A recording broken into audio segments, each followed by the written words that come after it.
A couple weeks ago, Brant did a read and reflect video on Psalm 103, 10 through 12.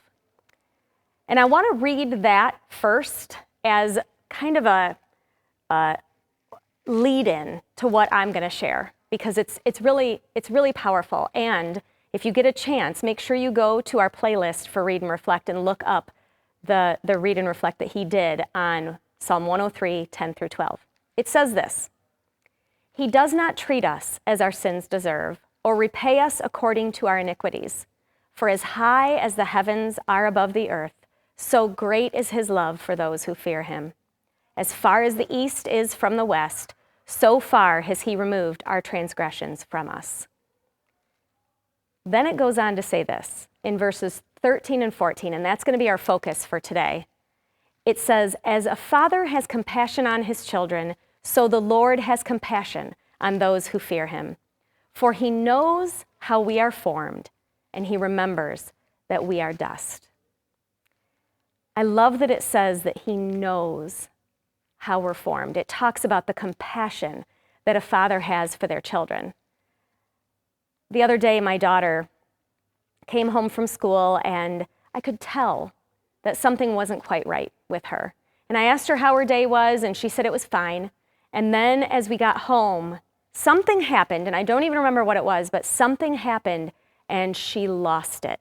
And normally, I would have reprimanded the level of a fit that she had because it was over the top. But I know her. And so I knew that something was wrong.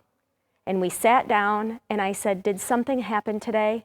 And she burst out bawling, and she told me about some things that had happened during the day that were staying with her and affected her. And I had compassion on her, even in the midst of her disobedience and her outburst. I had compassion because I know her. This passage says, as a father, as a parent, has compassion on their children, so the Lord has compassion on those who fear him. He knows how we are formed. He knows us, and he remembers that we're dust. We are imperfect people who try day after day, and yet we're going to make mistakes. And God knows us, and he has compassion on us. And the compassion that I showed my daughter pales in comparison to the compassion that he has for us. Just like those previous verses that I shared that says, so great is his love for us. I love my kids. I love my husband. I love my family. I love my friends. But the love that I have doesn't even register on the scale of the love that God has for us. I can't comprehend it. And neither can you. None of us can comprehend the love that God has for us. But here's the thing.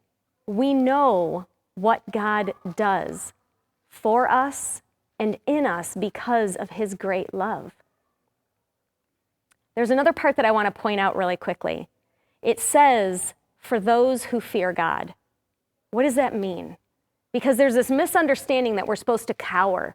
And this fear of God is more about knowing him so well that we have this reverence for him that draws us into his presence, but also brings a level of respect for him that wouldn't come if we didn't really know him.